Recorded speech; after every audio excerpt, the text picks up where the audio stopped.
Hey everyone, welcome back to the show. We're so happy to have you here on Vibin It. And today we have a really special guest. Her name is Sarah Small. I love that your last name is Small. It's so cute. I don't know. I just love it. I like miniature things, so maybe that's why. That's why you like me. That's why I like Lindsay. How tall are you? 5'4"? No, 4'11" and a half. 4'11" and a half. That is I'm a pocket person and Kelsey loves it. very small. Yes, it's very small. But yeah, so we have Sarah Small here. She's a life and success coach for empaths specifically. So that's really cool. We know that a lot of people listening to our show are very intuitive, very sensitive, very much feelers, very much energetically attuned sometimes to everything and not so much themselves. So today we're going to be diving into a little bit about what it means and how to take your darker moments and your shadow side and the stuff that you don't know and buried trauma and all that good stuff, and how to shine some light on it, to bring it into the light, to love it, to nurture it, and to heal yourself. And this is kind of Sarah Small's forte. She's a little shadow worker, so we're going to have her kind of dive into that. And yeah, you want to just introduce yourself and tell everyone kind of what you do? Yeah, absolutely. Thank you both so much for having me on today. I'm excited to dive into a little bit of the shadow and the life and success coach work that I do for empaths is really inspired by my own journey as an empath and feeling for so long like that was a wound and it was something that held me back, made me an introvert in all these ways that I kind of felt victimized by it. And that didn't serve me. And eventually I was able to be offered tools and resources to help me understand how being a highly sensitive person, an empath, just someone who does feel the energy of the collective so deeply, regardless of whether they're sitting next to me or it's just like we're experiencing right now with a global outbreak. It just feels so deeply. And it doesn't have to be a wound. It can be something that really, really empowers the F out of you. And it took some retraining of my behaviors, my habits, my patterns to then step into the empowered empath. But it's now something that I love about myself and my own life. And I inspire other people and give them the tools to feel more empowered as an empath. And then that eventually evolved also into working with empath entrepreneurs. And I had so many women coming to me who didn't just want healing on empath abilities, but they were running businesses, especially online, like health coaching businesses as empaths, and just wondering what nuances that came with and how to navigate entrepreneurship as an empath as well. So that's where the life and success, aka business coaching, comes from. And it's just so delightful to be able to hold this space for women who come and are looking for support and to create change in their life. Yeah. And you tell us a little bit about your podcast as well, because I know that that's another way that you serve. So I want to hear about that. The podcast just got rebranded. I was super excited to join Soulfire Productions, a podcast network. And in that rebrand, I just became the Uncensored Empath and really having, as it sounds, uncensored conversations, vulnerable, raw, authentic conversations. Both solo casts where I just go and riff on whatever's on, my mind and I want to teach that day, but also bringing a lot of different practitioners, healers, shadow and light workers onto the show to have really real uncensored conversations about life and health and navigating a chronic illness that I've personally had my own journey with. And then, the energy side and the empath side of being an intuitive and navigating the world. So I love it because I get to talk about whatever I want to talk about. And it's primarily focused for people who are struggling with a challenge in their life and may identify as empath or someone with chronic illness. But it's just, I'm sure you guys can relate. So much fun to be able to have an amazing excuse to have amazing conversations with so many people across the world. Yeah, it's really great, especially when it's somebody that you might not know you have so much in common with, or something. Let me just say, someone who would serve your audience really well. And that's why we love having people on who we don't know a lot about, like what you do, because not only are we learning, but we're showing you off to our audience, and you get to explain like the benefits of how you work. So how long have you been doing what it's kind of transformed into now with the empath business owners? Yeah, gosh, it's been 3.5 years now since I officially left my full-time job. I was previously working in the field of sustainable food and agriculture as a chief of staff for an international nonprofit organization. And so I guess you could argue I was like dipping my toes a little bit into the health and wellness industry in my own way, mostly through food and agriculture. And it was something I had become IIN, certified health coach. And I'm like, what, like, where am I going in this life? Like early 20s, moving into mid 20s, just super, super confused about where I wanted to go, who I wanted to be, how I wanted to show up. Like I knew I wanted to be of service to the world in some way. And eventually I got really ballsy and asked for a raise at my job that it was really uncomfortable at the time. And I was overworked, underpaid, and they said no.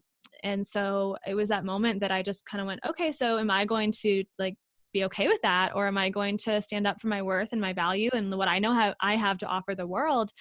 And I decided to leave that job, and it started more on the health coaching side of helping women, supporting women with chronic illness, and has evolved into what it is today. But I still remember like laying on the kitchen floor. My boyfriend, who's now my husband at the time, was like, "Are you okay?" I was like, "No, like this is not okay. I don't know where I'm going in life. I'm about to quit my job because I didn't get this raise, and who the heck knows how, like, what's going to happen and if this is going to work out." It just felt like such a big leap of faith, and there was no financial cushion, but I went for it anyways, and just really trusted in the process that it was going to work out. And I'm also like very motivated, driven person. So I believed in myself, and I believed that I could do this. And so 3.5 years later, it's definitely had a lot of evolutions to get where it is today. As far as my business goes, I've published a book, have a, top rated podcast, have a online community and clients and programs that I host. That's just, again, so delightful. I love it. It's such an honor to be able to serve. It's very humbling to be able to serve. But there's been a lot of moments though, where you really feel like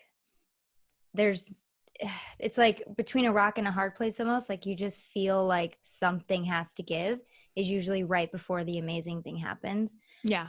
Right before I got into hypnotherapy and found my thing, I lost a job at 7 months pregnant.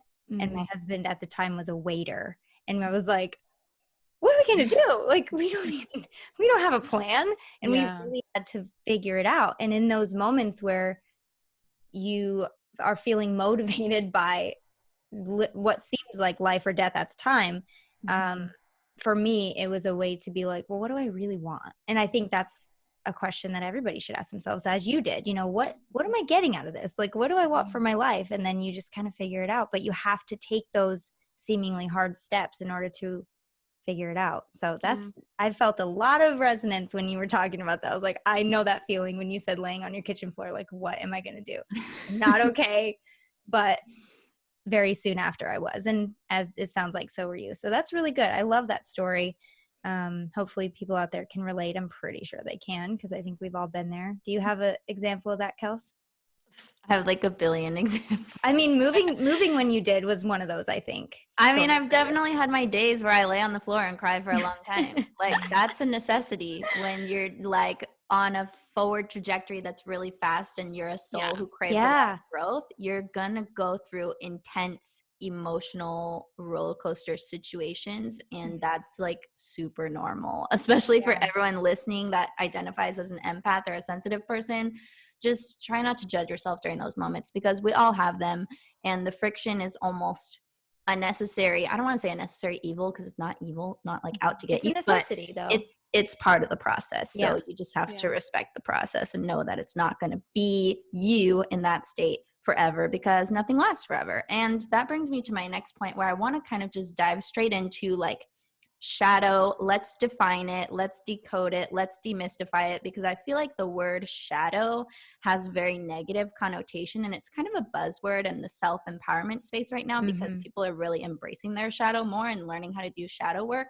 So Sarah, what would you say your definition of shadow is? Yeah, I mean, it's in the most simple form that I could explain it, it's the parts of you that you're not as consciously aware of. So oftentimes those parts we may have once been consciously aware of, but we disowned, and we kind of stuck around the corner and said, I don't really want to look at you. I don't really want that to be something I have to like navigate and move through or even accept about myself. But yeah, in very simple terms, it's just the parts of you that you're not as conscious about. So then we get triggered. So something might trigger you, and you may feel the emotional reaction to some trigger in your life, and you might feel really confused, like why did I react that way? Why did I respond that way? Well, in the unconscious or subconscious mind, there's a perfect explanation on why, that is more related to the shadow parts of you that you're not as consciously noticing, mindful of, aware of in your life. And so it does take some bravery and some courage to go on a shadow journey and be willing to bring those pieces up to the surface. But there's nothing bad about the shadow parts. There's nothing really like actually scary about them. They're just parts of you that you might see as unacceptable to the world, disowned because someone told you like not to be that way, etc.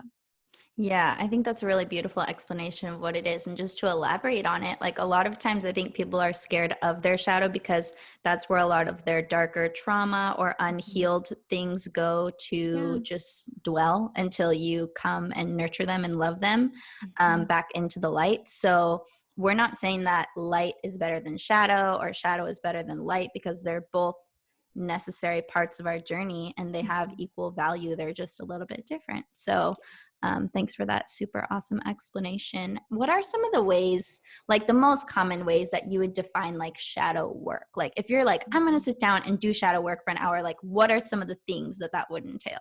Yeah. Well, the tricky thing about sitting down to just do it for an hour is that oftentimes they are more unconscious parts of our mind. And so it's harder for us to become consciously aware of them without some sort of like support system, or even like someone to be a mirror or reflector back to us of what we're saying, and to question whether some of the things that we believe are really true. Is that really true?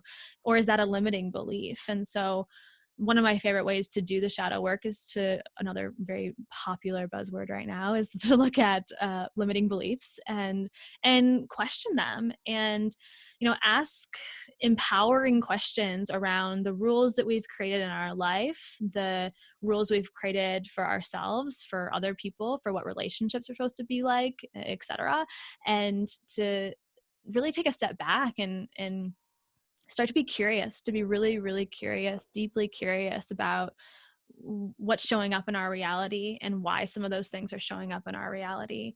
And then how are we interpreting those things, and looking at the triggers. So, looking at limiting beliefs, looking at triggers. To me, triggers are an opportunity for growth.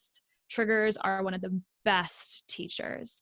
And when you take the moment to pause and dissect a trigger to understand why it triggered you and what specifically, especially like an emotion that's triggering in your body, there can be so much just really quick exponential growth when you do pause to ask those questions. And I love that you said be curious. And that's a key, I think, because a lot of times these limiting beliefs or any shadow part of you, immediately, it wouldn't necessarily be a shadow if there was no judgment behind it. So you immediately want to judge yourself for feeling that way, or for even having this come up. Well, why do I even have this fear or this limiting belief? Like, this is so stupid. Really try and stay away from that kind of stuff and be the curious observer. You're just acknowledging. You can't possibly know the patterns or know the progress if you are constantly judging each step of the way. So in order to get that progress, you really have to try to be objective, and don't judge yourself for judging either. That's not what I'm saying. I'm saying just do your best to be like, if this were my best friend, how would I interpret this? Or how would I move forward with this? Because we really need to start looking at ourselves like our children, like our best friend, like someone we actually love, so that we can move forward with love, Yeah. I mean, we are our own worst critic, I think, almost all of the time. And it's so easy to be hard on ourselves, to judge ourselves, to compare ourselves to where other people are on their path. And ultimately that's not of high service to our path forward. And I try to make friends with the shadow parts, like almost giving them their own archetype. So for example, I have very much this archetype of my inner perfectionist, which in so many ways has served me in my life. Like it has helped me build a business that, you know, I adore and to achieve at a certain level. However, there's also the shadow aspect of my perfectionist archetype that has held me back and made me too afraid to try things that were unfamiliar, or that I thought that I might screw up or fail or like not get the result that I desire, or has even held me back socially because I think like I need to look a certain way or be a certain way or show up a certain way. And it's first of all, it's exhausting, but also I look at that part of myself as an archetype, like almost like as if it were a friend standing in front of me. And I'm like, okay, I give it a name. And usually I like to play with like alliteration. So like perfectionist Patty, for example. And, you know, I just talked to my inner perfectionist Patty and I'm like, all right, so what do you have to say to me today? And just really opening up the floor for curiosity, like you were just, you know, mirroring back to me. It's what aspect of this archetype has served me and benefited me in my life, like I just shared with you guys, and then what aspects of this archetype are actually holding me back from moving forward and from growing, and opening up that curiosity in the form of a conversation so that I can actually look at this perfectionist Patty and not be like, oh my God, she's so exhausting, she's so annoying, why does she have to be so freaking perfect, blah, like, and instead being like, wow, I actually can be friends with this aspect of myself and I can invite her into the light. So that part of shadow work, another way of saying it, is integrating your darkness into your light and befriending the parts of you that you did once disown. Yeah, I love that. And Lindsay always hears me talk about this and naming all my different parts. I'm always talking about parts work and I'm like, oh, just me and all my personalities. Because we all have like multiple personality, but we're just not diagnosed with that. Like we all have these parts inside of us and a lot of them do get disowned. We push them away. But there's a reason why they're there, and they usually stem from coping mechanisms. And so they have value, they have different traits, and some of them can be helpful. Like how you said, your perfectionist part has hurt you in some ways, but also has helped you in some ways. And when you focus on the ways that it has helped you, and when you get to the root of your perfectionist part's intention, it's like really hard not to love that and reclaim it as a part of yourself. And that's what integration is like bringing back all the pieces of you. And this is something that I've been working on a lot with my friend who's a shaman and a sage and a guide, James. We had him on the podcast a few episodes ago. And I feel like doing shadow work with a guide or some sort of teacher or reflector or therapist is really so helpful, because they can point out to you your blind spots, because like how we said, the shadow is like what you don't know that you don't know. So you can only do so much shadow work on your own, I feel like. And like you said, triggers are kind of like the invitation to start to do the work. Like, why am I getting triggered? What is this coming from? How is this making me feel? Why am I still feeling this way? And just like compassionate inquiry can go such a long way. I totally agree with that. Because I've had people too, as clients, who once they get, you know, I do a lot of the, let's give it a voice. Let's have a conversation. Let's give it an identity so you can understand its perspective and where it's coming from, see what it needs in order for you to release it, that sort of thing. And sometimes, you know, they're just not ready yet. And that's okay. One day you will be. Like, just know that eventually you're going to get really tired of going in circles or feeling stuck, or however it appears for you, and just give yourself time to get there.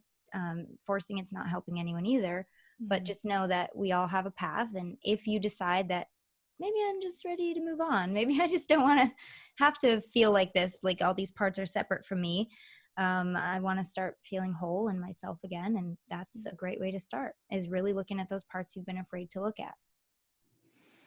We all have them. We all have them. We all have more than you would think too. It's interesting when you start to look and you're like, damn, there's a lot going on in there.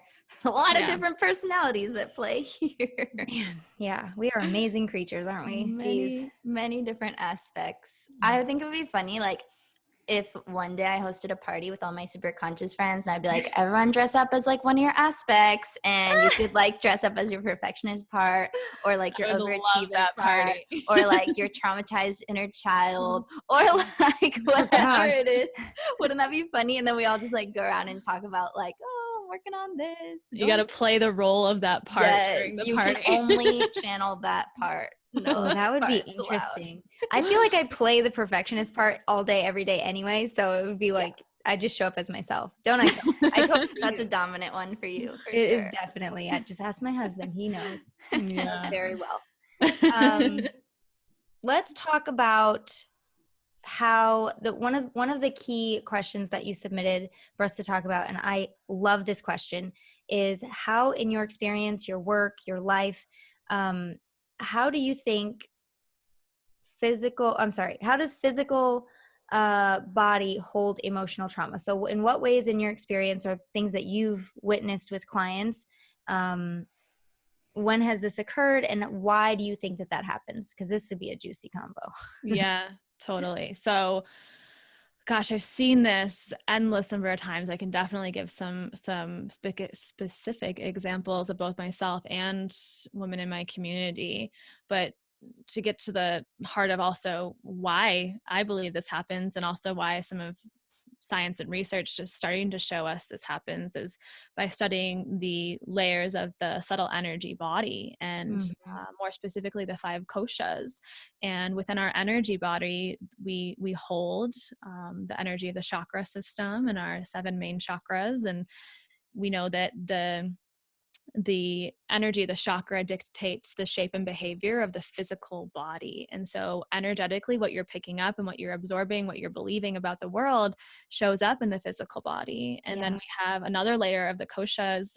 One of the other koshas is the mental emotional body. And that's where we hold on to beliefs, and we hold on to our emotions, both positive and negative.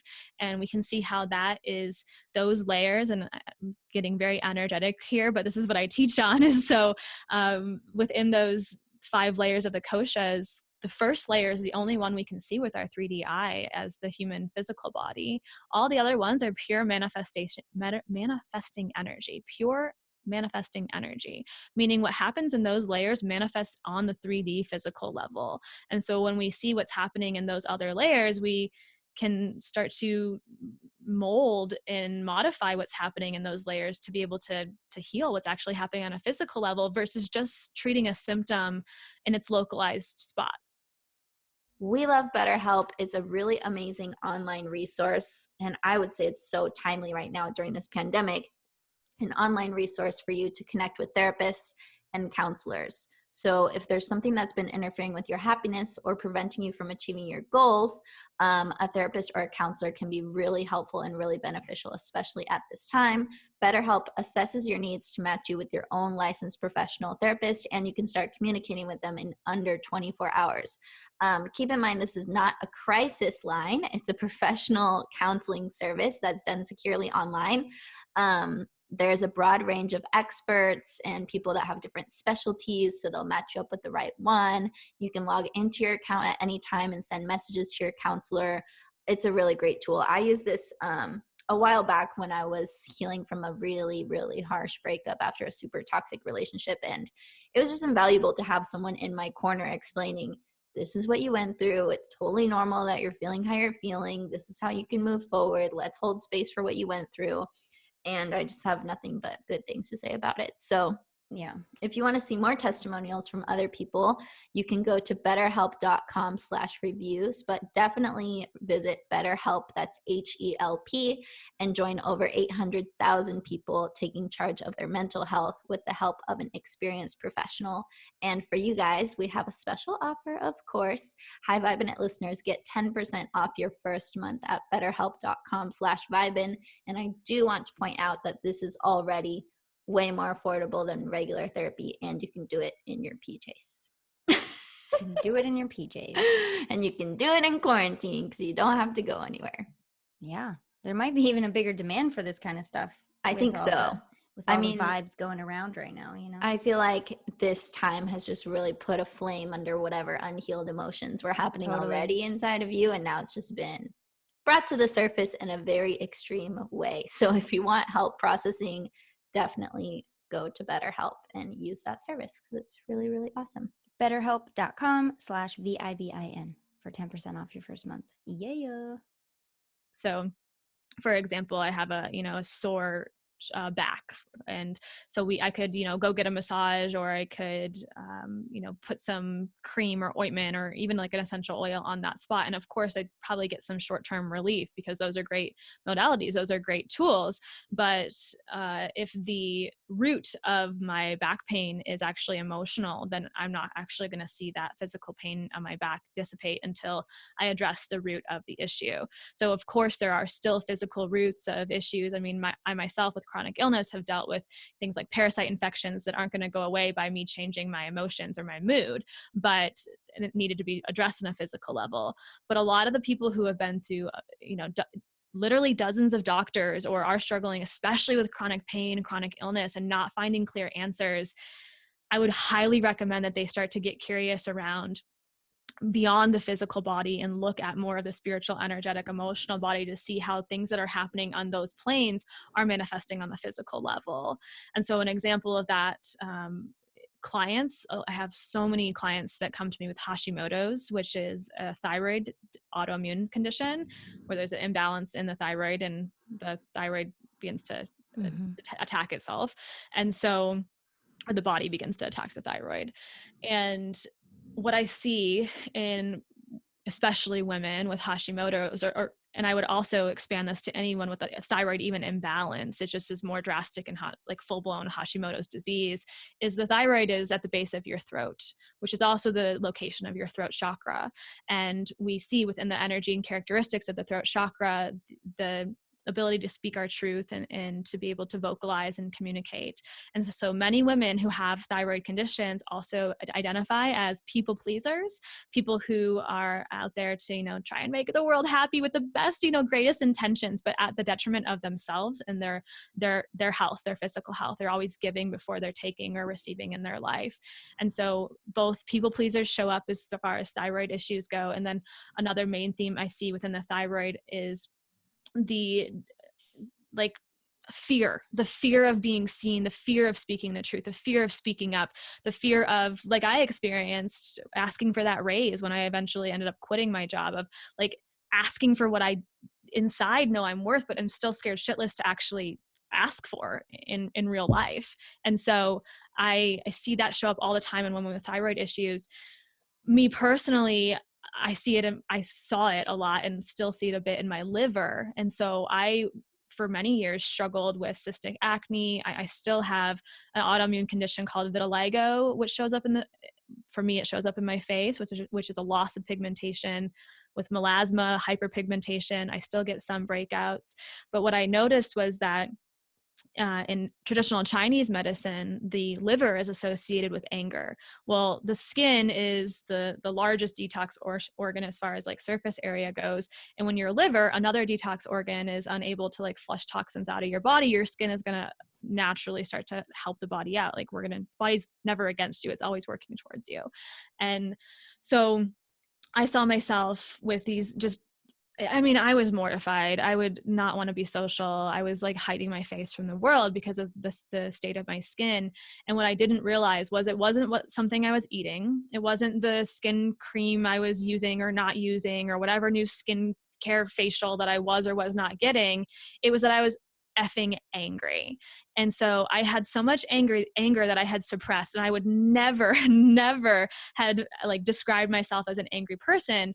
Well, I wouldn't have described myself as an angry person because I suppressed all my freaking anger for years and years and years. It's not that I didn't have it. We all experience anger, but I just never let myself feel it because I thought that was something that I would be, scolded for. You're not supposed to be angry. You're supposed to have your, shit together all the time. You're supposed to maintain some level of perfection, back to perfectionism, this fineness in life, which again was exhausting. And I was angry and wouldn't let myself admit that I was angry. And I was angry about a lot of things that I thought I wasn't angry about. And when I finally allowed myself to, in a healthy way, release that anger, my skin started clearing up. And it's just like, when we look outside of our little box that we have been raised in, or that the world has told us is the way things are supposed to be, and we start to get curious about what some other truth that may lie outside of that box, there's actually so much more wisdom and so many more answers for us to discover. So those are just a few examples of the way that this emotional thing can show up as a physical symptom. And and then quite literally like where that resides in our energy body and how it manifests on a 3D level. It's funny you talk about the throat, because as I was asking the question, I was doing this, not even realizing it. But this is where Kelsey knows, like I talk about it a lot. Like anytime I get sick, this is where I get sick. I lose my voice all the time. And I know that like, it's not good because I'm a hypnotherapist. So I need my voice. That's like the thing that I do need for this work. But when I was a kid, you know, I never really, that's easy. I never felt like I could, my hands were always in my mouth, which is also a sign of like fear of like speaking, or I was a very, very chronically shy child. There was a lot of crap, you know, that happened. But like now I say everything I want. I mean, I have a lot of ways I communicate with people. My job is literally using my voice. So it's interesting though. See, it's always, I just recorded an audio and I found myself during the audio like, okay, Lindsay, get it together. Like get your voice has to finish this audio. But yeah, it's possible. And it's definitely not out of the realm of possibility that there's some, like you said, some anger that I just haven't resolved yet, because I can't think of like why it would be happening in my adult life. Maybe I just do talk too much and it is a physical thing. Who knows? But it's definitely a thing for me. Like I definitely have that. Do you have a specific spot, Kels, that you always have trouble with that you think might be emotional? Oh yeah, for certain. Every single time I get a UTI, it's because of resentment and anger. Interesting. So this is really like an amazing pointer for women out there who get frequent UTIs. And I know most of the people listening are women. It probably means that you're literally pissed off about something or towards someone. So to get to the root of healing those, so you don't keep getting them because they're horribly uncomfortable and you can even die if it like spreads up into your kidneys, is to really address like, what am I angry about? Who am I angry at? Usually if you're angry at your partner and then you're having sex and then you get the UTI, that's a common thing. So something really interesting to know. Yeah, that's how anger manifests for me a lot. I say interesting, but actually, isn't that the area of the root chakra, which is the feeling of safety and what is it? Safety and is it control? Safety, I mean, control, it's all stability, of our basic needs, all the basic needs. Yeah, the primal needs. Yep. Interesting. Yeah. So if you're feeling even like threatened, that would show up, threatened in a relationship. If there's financial stress or insecurity, that shows up in the root chakra, and then down in the organs that inhabit that root chakra area as well. Yeah, if your basic needs aren't being met, right, Kels? That's like your thing. My needs need to be met, and I will know if they're not. It's true, because you can't thrive until your basic needs are met. In order to go from survival mode to a thriving mode, you have to cross the threshold of I'm being taken care of on a physical, emotional, energetic level. And now we can get to the fun stuff and start thriving. Because if you have needs that aren't getting met, you're always going to be lacking. You're always going to be empty to a degree. You're not going to be fully supported in the way that you need to be in order to live your best life. So that's why I'm like, needs, here's what I need, here's what I prefer, here's my boundaries. I have to address this really quickly. First of all, this is being recorded on March 23rd. So we're in the thick of this like shutdown, right? Of this lockdown. I need to know, I was talking to Abel about this, Kelsey, like right before the show. How are you doing? Because I know that you thrive on like community and people and like you can't go outside. How are you? I feel weirdly. I feel bad for you because I'm fine. I was born for this. I know you definitely weren't. Well, luckily, the most awesome person has entered my life recently, my new partner. So he's been keeping me company. So I've been getting a lot of connection through our relationship. But it kind of came out a perfect time for me because I was getting kind of burnt out working at the salon and doing all the blog and podcast stuff and writing. So I kind of felt like at some level I manifested the timing of this whole situation because I know I'm a very powerful manifestor and sometimes that can be to like a detriment. I'll take it one step further and say we all manifested we all this did timing because it could not have happened at a more perfect time. And I know, of course, our energy and heart and good vibes go out to those that are really suffering. But if you're listening to this podcast, you have to be in the understanding that like we created this ish. It's happening because of us and we just need to ride it out. But I wanted to reach out and just send you my condolences, Kelsey, because from what I know about you, I don't know about you, Sarah, but I know Kelsey like thrives on being around people. Yeah, I'm an introvert, so Me too. I thrive. However, my heart goes out to all extroverts of the world. I did Yes. do like a Zoom chat with two of my best friends last night that are also in different states. So we'd have to Zoom chat anyways, but Yeah. just connecting to people, because now I'm like literally not leaving the house. Even as an introvert, I would leave the house. So, Well, and that's another thing too, is you have these underlying health issues, challenges that you deal with every day. That must definitely weigh on you when all of this is going on. You have to take extra precautions. Like, I know you don't leave the house, but like you yeah. must. I mean, I have left the house a couple times this week. I was just telling you guys, before we started recording, that my husband and I went to go pick up a foster dog. His previous owners had to declare bankruptcy this past week, and so this is hitting a lot of people really hard. And so we drove up to Fort Collins, which is like an hour away from us in Colorado. And so I've left the house and I've gotten out, but I have had to be cautious around protecting myself and having boundaries around my health right now. I mean, it's something that I feel like I have trained for, though, because this is also pretty regular for me personally, having a compromised immune system. So I have like celiac disease, fibromyalgia, vitiligo that I mentioned, and I'm currently going through a mold detox because of mold toxicity and mold illness. And so that I'm in the heart of this detox, which makes you really tired. It's helping me get through, and eventually on the other side, I know I'm going to feel like freaking fantastic. But in the middle of a detox, your body's using so many resources to detox, and I'm not just going to stop a detox in the middle of this outbreak. Like I got to keep moving forward. So that's been on my mind a little bit, just really trying to protect my body, and at the same time not feeding into the fear. Because if I feed into the fear and I overanalyze and I have all this like OCD, which I tend to do, like have OCD anxiety around like germs and getting sick, and I do everything I do to like not get sick on a regular basis, because there's already like a basic level of things I'm dealing with in my body.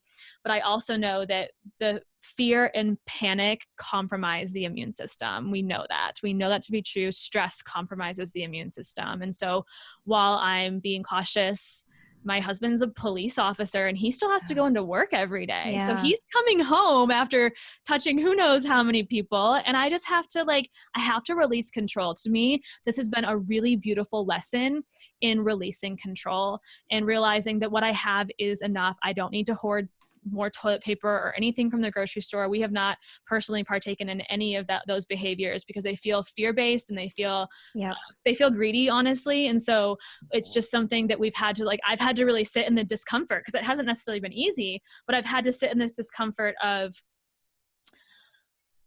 not everything in my life is in my control. Mm-hmm. I can be at cause or I can be at effect. I'm choosing to be at cause and to realize the very small amount of things I can control in my life, including how I respond, how I react to the situation, and not let anxiety take over in a situation that could easily, if anyone listening also has autoimmune or just like health issues in general, of course, it's easy for this to become extremely overwhelming for us, especially, but that fear and anxiety compromises you even more. So as much as possible, bring your hand to your heart, take 3 deep breaths, and as much as possible, as consistently as possible, down-regulate your nervous system to come back into a place of safety. Yeah. Can we talk about getting more comfortable in the uncomfortable? Because I feel like this is really where our healing superpowers lie, because a lot of what's left to be healed really needs our attention, and it needs us to sit with it. And I think that's the hardest part, is I don't want to sit in this uncomfortable feeling or this uncomfortable knowing or realization. So what are some of the tips or pointers that you have around that? Mm-hmm. I use embodiment practices most often with my one-on-one clients. And I had a male client I was working with last week, actually, and I had him embody an uncomfortable emotion that he did not want to feel, that he had been exerting just endless amounts of energy towards not feeling. And it was fear, that was the emotion. He was feeling unsafe. He was feeling actually spiritually very unsafe, like there was negative energy that was coming at him and with no mercy. And so I asked him to embody what that fear felt like. What is that feeling of your boundaries being threatened, of you, being attacked by a negative energy? Like, what does that actually feel like in your body? And can we actually sit there? And yeah, of course it's going to be a little uncomfortable. And of course it's going to be the opposite of what our brainstem and our autonomic nervous system wants to do, because that's the part of us that is self-preserving and is based on survival and does all it can to avoid the negative or the potentially threatening in our life. But when you, especially with the support of a coach and like in a very safe environment, embody the energy that you've been avoiding, within 10 minutes, maybe even 5 minutes later, he was like, oh my God, I hadn't been sleeping because I was so afraid of feeling the fear. I hadn't been eating the way that I normally eat because of the fear. I had been doing like all these very like anxious, stress-driven behaviors because of it. And then you guided me to feel it for 1 minute, and it wasn't even that bad. Like 5-10 minutes later, he's like, oh, okay, well, now that I spent 1 minute feeling it, I don't have to like stay up all night and waste hours and hours of my life avoiding it. And so I really invite people to, even though the initial entering into the embodiment of that uncomfortable emotion is just that, uncomfortable, the payoff is really great. And it allows you to, I think, heal just so much faster and move through emotions so much faster. So now I'm not spending days, weeks, years avoiding something that if I had just sat in it for 2 minutes, 5 minutes, it might have just gone away on its own. And that was this man's experience. Was he was like, okay, yeah, I just realized by feeling it that I don't have to feel it anymore. Because well, and how many times is the fear of the feeling worse than the feeling? It's Right. like the anticipation of the bad thing that could happen is way worse than the bad thing. Yeah. Oh, almost always. Mm-hmm. So if this is uncomfortable, you might as well just, like you said, spend 1 minute and really feel it. And that might be all you need to do. Like that's to really me, it reminds me of like I don't know, a dog that needs to be fed, or a child that wants attention, or something that's like, kind of like pulling on your shirt, or my dog like whining at my feet, and it's like, give me attention. So I could ignore my dog whining for 3 hours and like not feed my dog, which of course I would never do, but like I could do that and I could hear this like whining, or I can just like get up and go feed the dog, or like whatever, give the kid a hug or whatever the kid needs, and like just whatever, give the kid a hug or whatever. I don't know. Clearly I don't have children yet. She is so meant to be on this show though, Kels, because how many times have we said that exact same thing? Yeah, feeling is healing. That's my new like motto. It's exactly like, and if you don't pay attention to, let's say, the child the first time, it's gonna get louder. Trust me. They get really loud, and then you have to pay attention. So it's like, you might as well just pay attention for a second. And I think that's a good analogy for like you just said, eventually you're going to have to pay attention. Well, that's like when you have the panic attack because you haven't been processing emotions, or you feel like you're so burnt out and your adrenal glands have been feeling it. You're exhausted, or you don't have to cancel plans because you're just like, nope, I can't take on anymore. My bucket is full. Or my nervous system is overloaded, and like eventually it is going to require your attention. So while it seems like the hard route or way initially, I see it as actually the much easier route than letting it accumulate. The bucket's full and then it overflows, and that's going to feel way worse over time. Absolutely.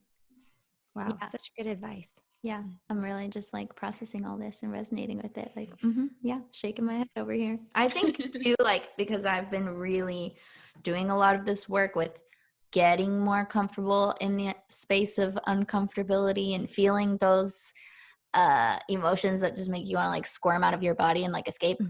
I think that one of the most helpful things is to, one, practice it, because the more you do it, the more like normal it'll feel, and the more comfortable you get with it. And two, like I said earlier, having some sort of guide or someone to hold space, or a therapist or whatever, is also really helpful, because sometimes you don't really know how to get yourself to the core emotion without all the other stuff. So it's helpful to have a guide.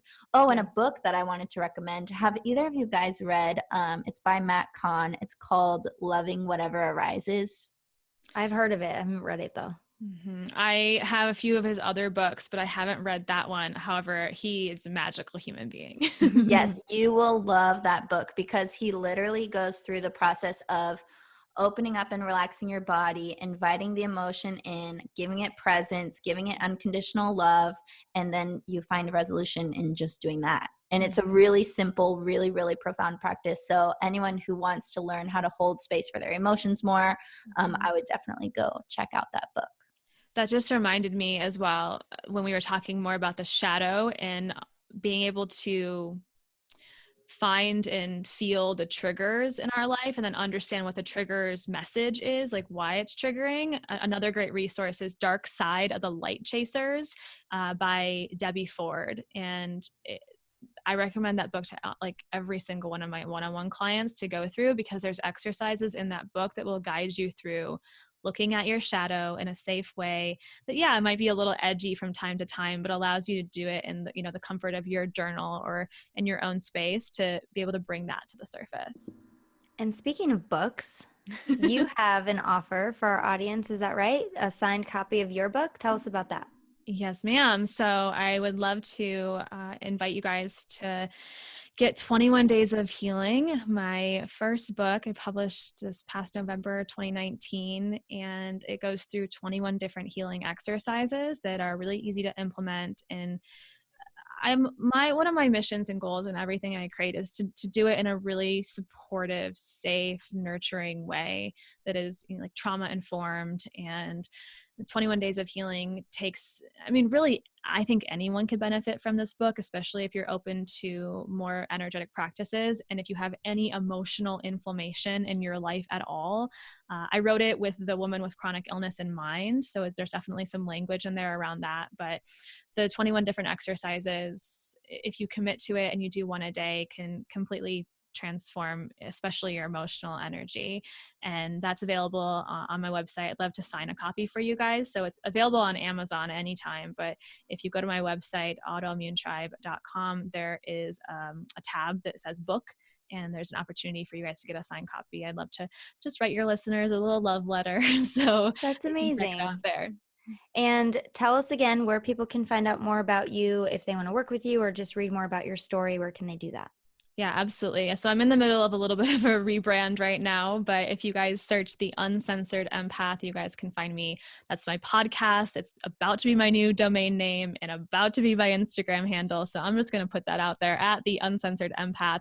And I love to share an Instagram story and just show up in, you know, in my realness and share about my life and what I'm going through, and hope that people can relate and continuously provide support and resources to my community as well. I love it. Thank you. Anything else? Huh?